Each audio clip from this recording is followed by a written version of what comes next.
I just wanted to come and do my Blu-ray DVD update like I normally do, and as per usual, I'm behind. First of all, I wanted to show this cool t-shirt I got from T-Fury. If you're familiar with them, it's teefury.com. What they do is they do one specific specialized t-shirt every day, and they only do it for 24 hours, and that's it. I'll show this t-shirt real quick. Hopefully you guys can see that. It says Reagan's tongue, and then kind of has like a Rolling Stones theme to it, but you know, obviously talking about the Exorcist. Okay, now on with the update.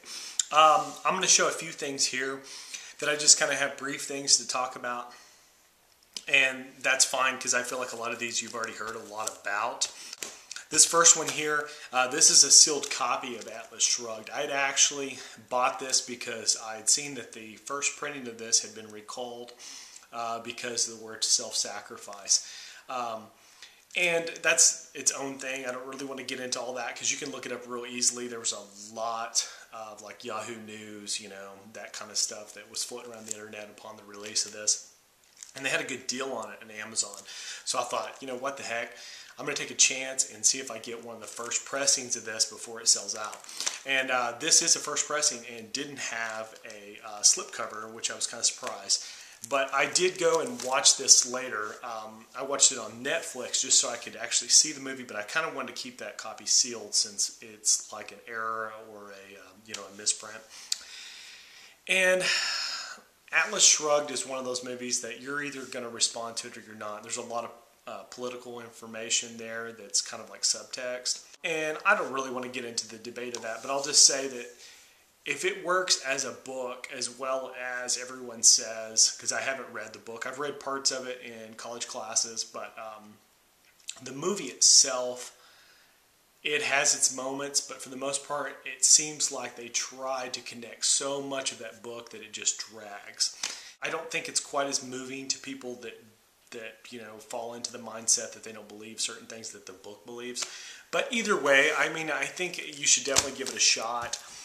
It feels a little bit like a soap opera, and it's kind of weird, but yeah, it's okay. You know, I'll watch the second part of it. That's Atlas Shrugged, which is part one. I think they're doing like sequences, like breaking up the movie instead of having it all at once.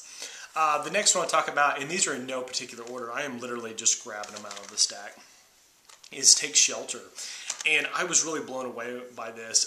Michael Shannon is so good in this as a person who's dealing with what might be perceived as visions of a disaster, or it could be that he is suffering from some kind of psychosis because he has a family history of that.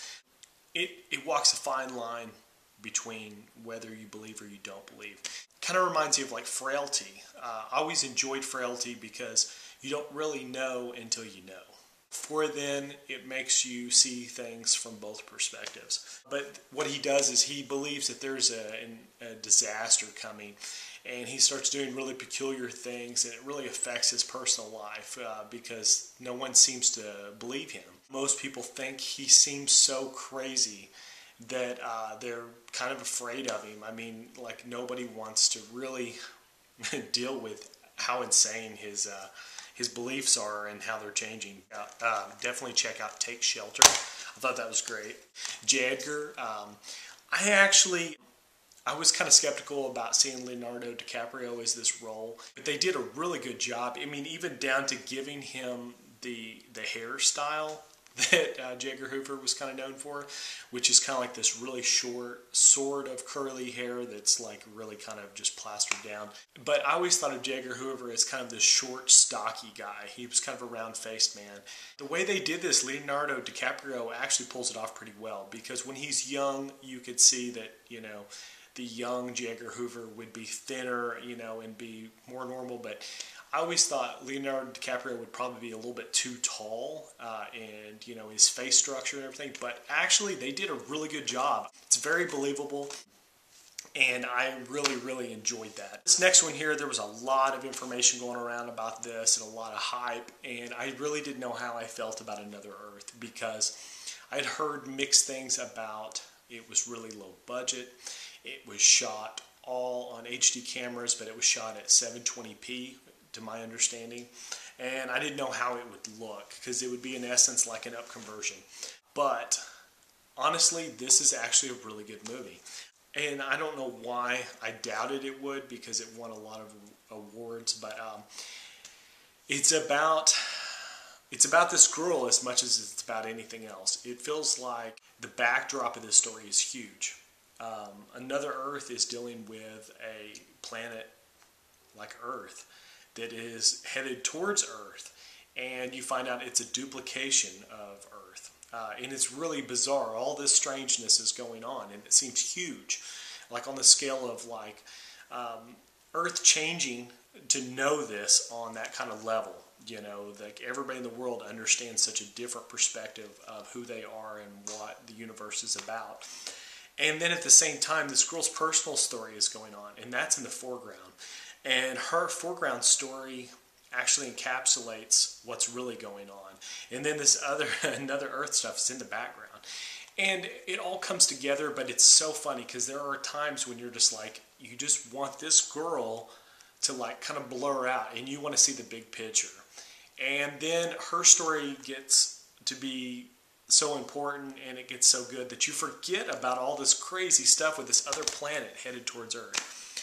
I don't know, it's really an amazing movie. It's not very sci-fi like, even though it has its moments. It's more of a personal story about what happens to this girl one night and how it changes her life. And I guess it makes you realize that something big and something small can change your life. And sometimes the small thing has a bigger effect on your personal life than this large thing that affects so many people. That's just my take on it. Paranormal Activity 3, this is a movie that everybody probably had seen that wanted to see it. I thought it was pretty good. I think it had an interesting, I don't want to give too much away because you guys that are following this has probably seen it. Somebody who hasn't probably needs to watch all of these. It would probably be even good to see all three of them at the same time. I hadn't seen the first one in a couple of years. And then I saw the second one about a year ago, and then I saw this one. And the first thing I thought after watching this is I should go back and watch these all together, because there is kind of like an underlying mythology, I guess you could say, to the story and what's going on. And it feels like it changes. But it doesn't change in a way that like they're going back and they're cheating and they're changing the story. It's more like once they fill in the blanks, you get to see something different than what you expected. To me, I thought it was quite interesting. I didn't expect to like that movie as much as I did. This is a movie I really enjoyed, and I really felt like this should have been one of the big movies during the Oscars. And to just kind of feel like maybe this movie was that popular, and at the same time it wasn't getting quite the praise I thought it should, kind of upset me. Drive is amazing. This is probably my favorite Ryan Gosling movie, just because I'm not a humongous fan of him, because a lot of the movies he does are just not the kind of movies I'd usually watch. Nothing against him personally. I'm sure he's a great actor, and everything he does. It's just not the type of movies that appeal to me. But this movie here is such a throwback, and it felt like, I think the score of it did a lot. The music is amazing, but it's also the titling. It's like the way everything is handled. It felt like a very 80s movie, but it felt like, to me, it kind of reminded me like To Live and Die in LA or something like that. It's not quite an action movie, but it's gritty, and it has that very LA kind of feel to it. It's hard to describe, but it's very interesting. There's probably not anything I can tell you about Drive that you haven't already heard, so if you're interested in that movie, definitely check it out. If you're not, you probably know why. The next movie is In Time. I'm not going to talk about this a whole lot because I felt like the trailer did this about as much justice as anything, because not that it's a horrible movie or anything, it's got some interesting concepts, as far as like I like futuristic films, and when I see something like this, I always will watch it. I think the beginning of this movie held more of my interest than the later parts. I think that The beginning of it had some really interesting concepts of people living from minute to minute. You know, when it explored, I guess, the what it would be like to be poor. Because in this world, time is money. Like when you hear that phrase, time is money, that's literally how it's dealt with. Everything that you spend is in time. You earn time by working. You do this, you do that. Everything is dealt out in time. And what they've done is they've broken that aging barrier, genetically, scientifically, however they did it. People can live forever if they have the time. And time is only given out, you know, in certain amounts. The interesting parts of it, like I said, to me were at the beginning when it showed how hard it was. And then I think later on it evolves a couple of times and you see some other interesting stuff. But if you've seen the trailer for that, I felt like they gave you so much that that movie became predictable. That's my only complaint. This is one that I really enjoyed. I've been telling people about. I actually watched this twice within like 2 or 3 days. And that's Contagion.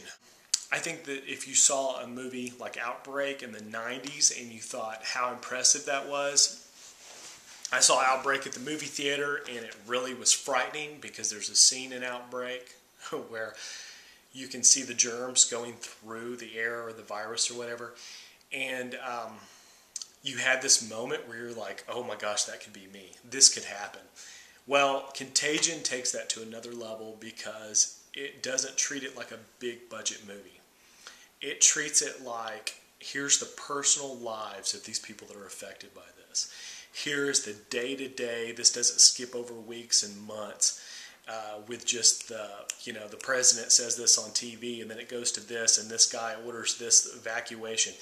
It isn't like that. You see this day and then you go to this other person's story and it feels like you're watching it without leaving out the gaps that it kind of skips over in a big movie, which is more like real life. Real life has these little moments in between that mean something really important to average people. And that's kind of how this feels, how you're affected by your, you know, if your neighbor dies or if your job just pretty much dissolves because people can't leave their house and just weird things like that. You get to see the ramp up to that and how it affects the world from a lot of different perspectives, and I enjoy that. I like seeing a story from the perspective of 4 or 5 people and how it affects them individually and as a group.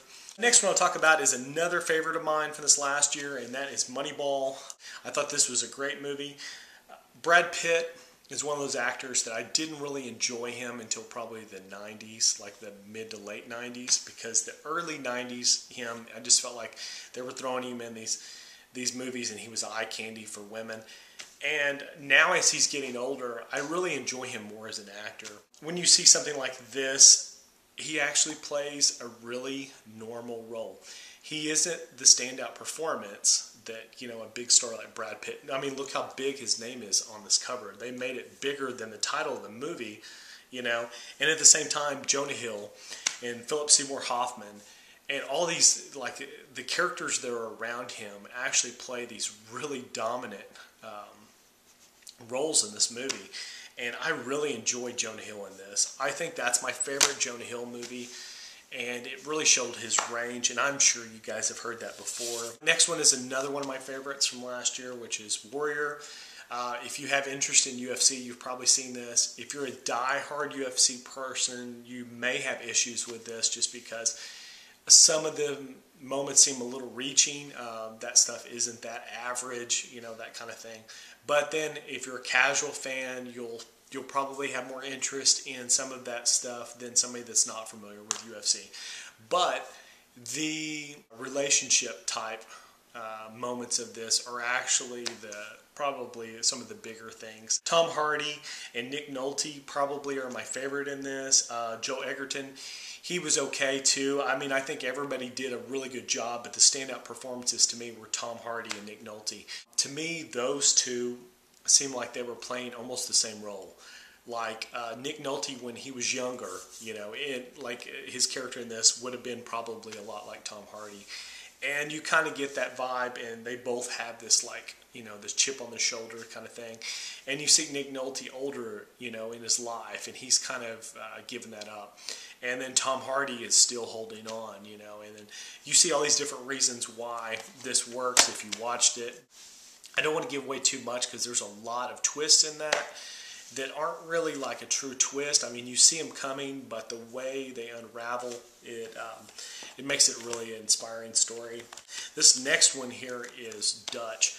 This is probably one of the more underrated films that you'll see from John Hughes. He produced it, and I believe that he had he had written the script or the story, but he didn't direct this.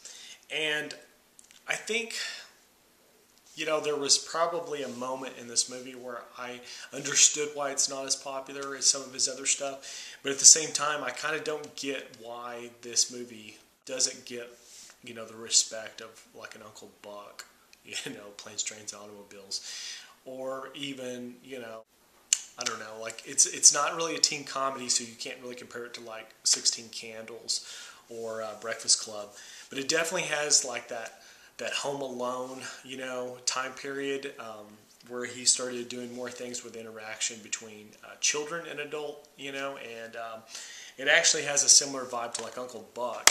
Ed O'Neill is great in that, and at the same time, it's just somehow it didn't work. I think maybe if John Hughes would have directed that, it might have turned out a little bit different. But either way, it's a great movie. If you've never seen Dutch, definitely check it out. This next one I'm going to show here, of course, you guys probably all seen Avatar. This is actually Avatar 3D. I got the opportunity to get a copy of this for free with a promotional thing that you send in for a 3D Blu-ray player. Panasonic has been in control of this movie, I guess you could say, for like the last 3 years or something crazy, 2.5 years. I think it's at the end of this year that it goes back to the studio and the studio can release it to the general public. But this was the big movie I was waiting for. I saw this in 3D. I was amazed by it. I have a 3D TV and I wanted to be able to watch this and compare that to the 3D I knew. Once I had seen this side by side in the home viewing, you know, with my memory of what I saw at the theater, I can say I was a little underwhelmed. I mean, Avatar looks great in 3D, but it's not quite as crisp as the theater, and I have the active lens glasses, and that's what I had seen at the theater as well, not like the passive ones, like the little ones that they'll just let you keep or whatever. It's the expensive ones that, like if you're at the theater and you want to go to the bathroom, you can't even leave without checking those back in.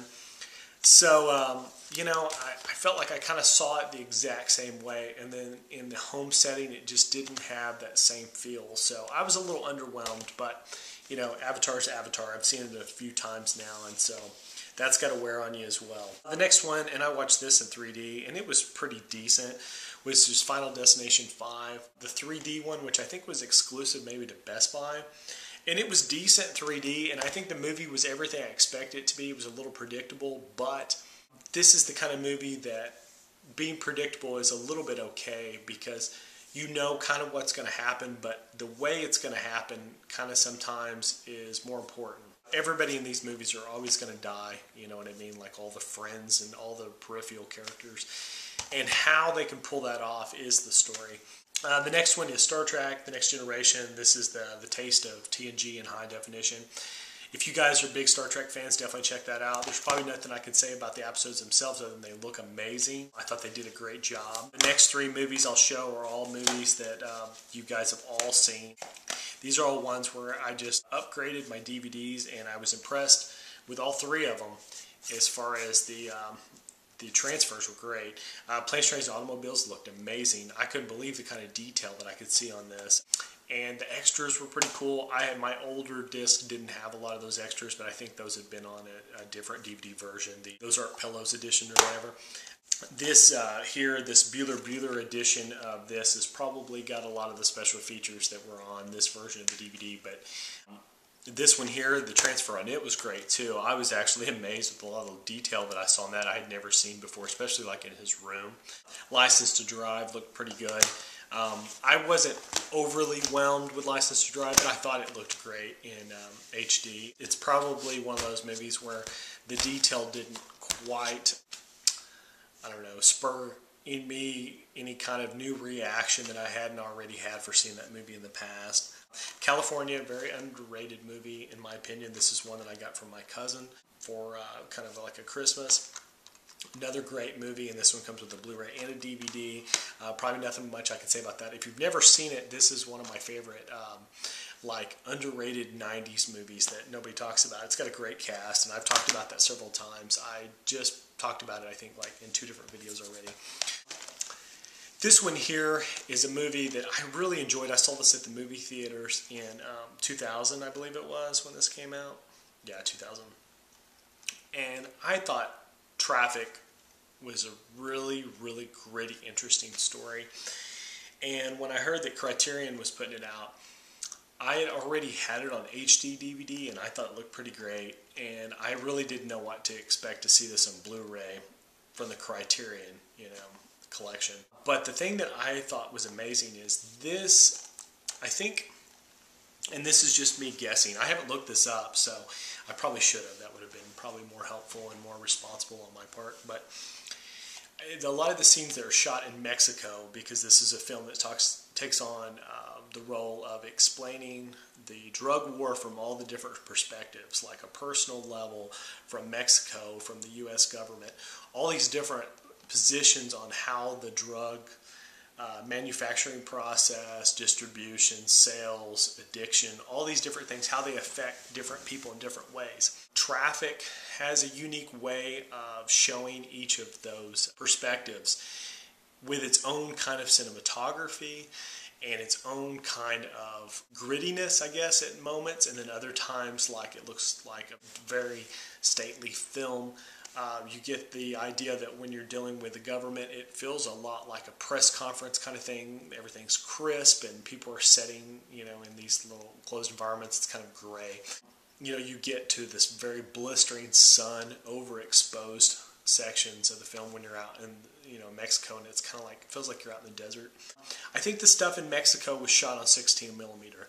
I can't say for 100% I know that, but it kind of looks like it does. But this, the sections in Mexico, is probably the grainiest Blu-ray I've ever seen. So if you're really big into like seeing the grain of the film and seeing, like a texturized version of high definition, definitely check out Traffic. I was really, really blown away.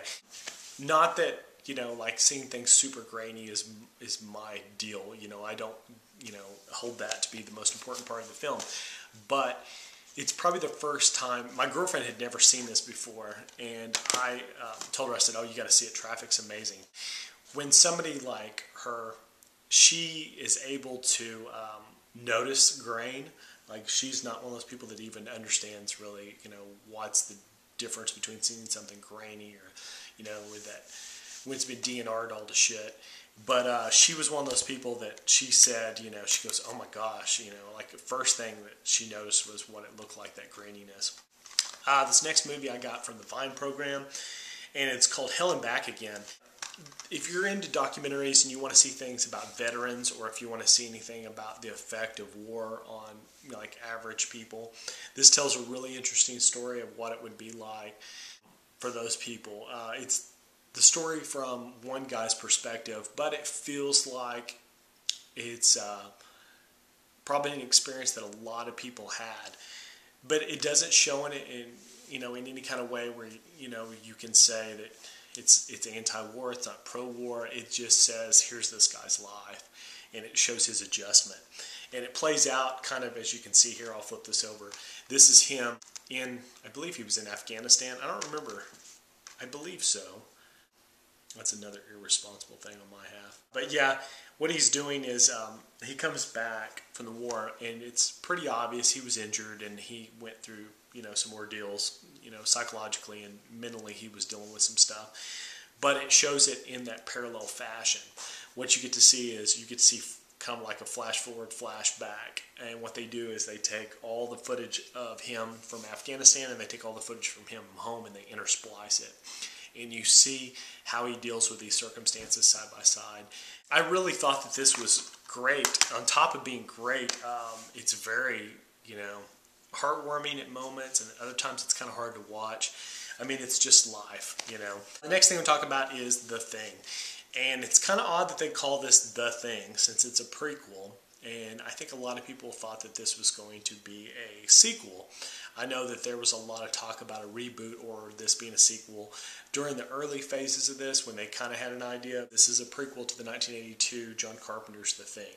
But what made his movie so special was he did some amazing practical special effects. Like it's all rubber mask, animatronics, crazy stuff that people had never seen up close and in high bright lights. A lot of that stuff is usually cheated in films and it's in dark areas and you don't really watch it, you know, happen in full broad light.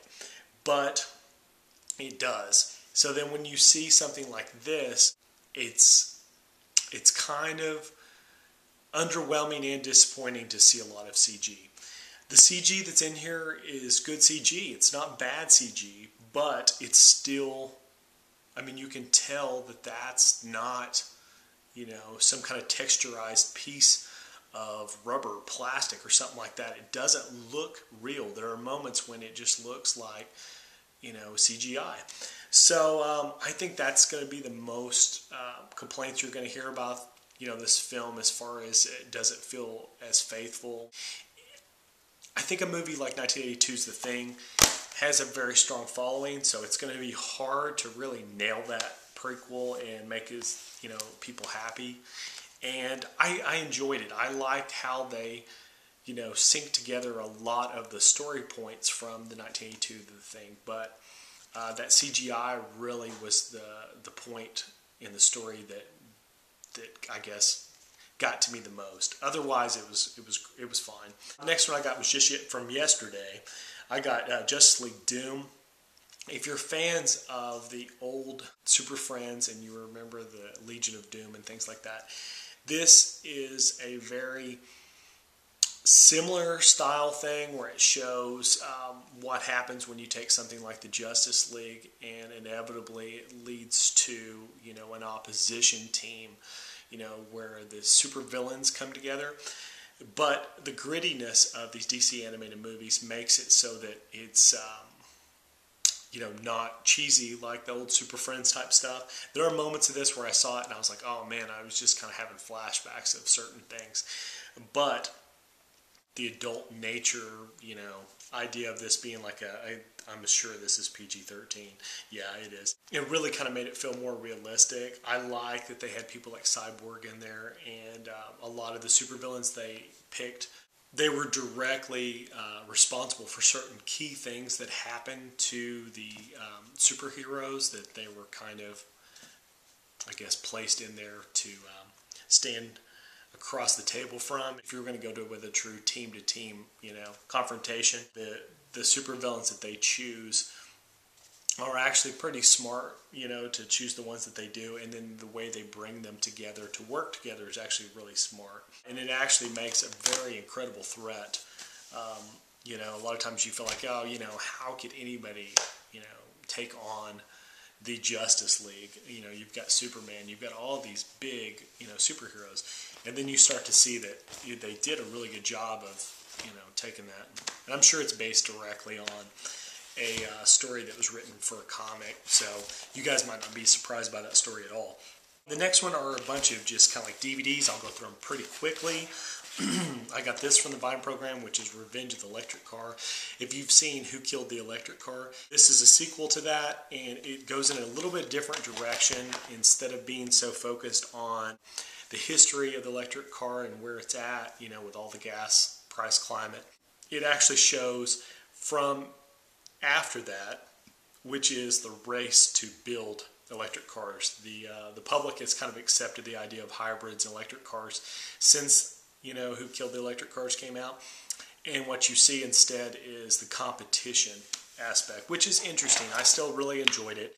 Where the Buffalo Roam, this is one that my cousin got me also, and I'll just show this briefly. I've seen this before, but Bill Murray plays Hunter S. Thompson in this one instead of Johnny Depp. So if you guys have seen Fear and Loathing in Las Vegas, or if you've seen The Rum Diaries or something like that, it's another version of Hunter S. Thompson.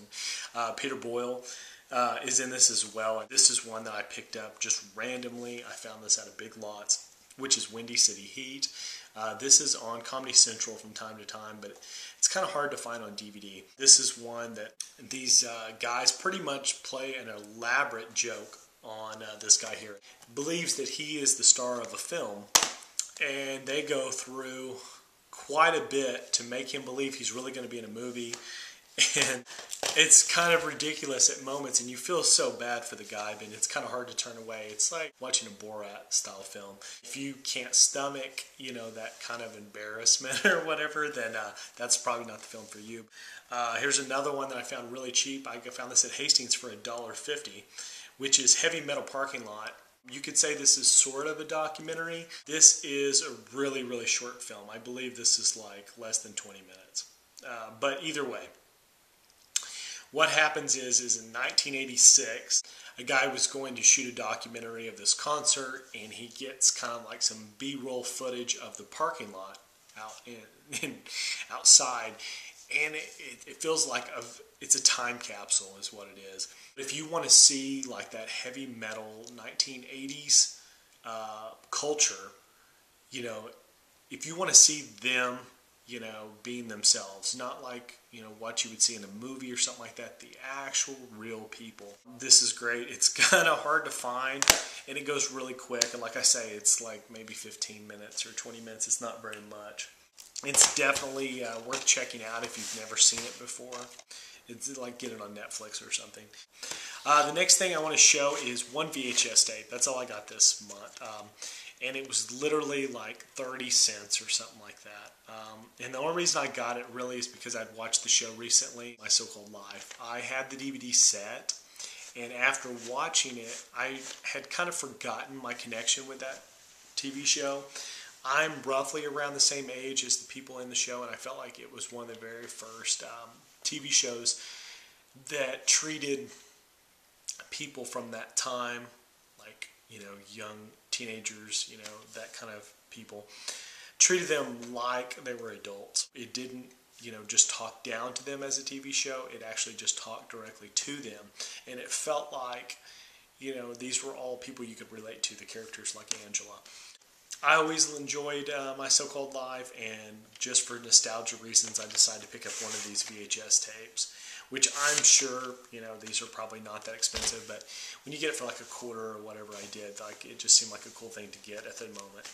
But what I was going to say is I have another video planned for you guys, and it's going to be a convention video, and it's kind of hard to edit because I've got a lot of things I need to add, and I need to find some kind of organization for it, because like at conventions, like the one I went to, there's a lot of times where you can't video for more than like 10 or 15 seconds because of the noise. You can't really narrate what you're videoing. So I'm finding an interesting way to put that together, along with some cool things. Like I got to meet some really cool celebrities. So hopefully that's coming soon. I've been working on it for a while. I had to do some scans because there are some photographs I wanted to include.